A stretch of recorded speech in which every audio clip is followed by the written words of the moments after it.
Hi everyone, welcome to my YouTube channel.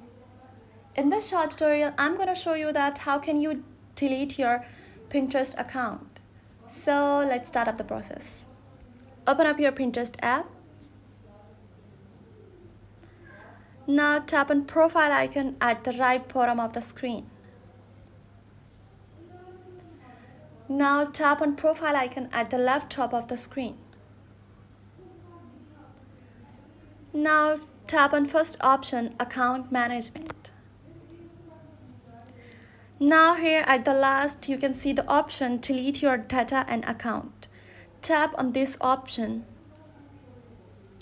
Deleting your account is permanent and means you wouldn't be able to get your pins on boards back. All of your Pinterest account data will be deleted. So if you want to permanently delete your account, tap on continue option at the bottom of the screen.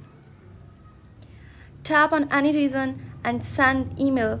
After this process, your account will be deleted permanently. If you have any question about the whole process, please let me know in the comment section below. Subscribe to this channel for more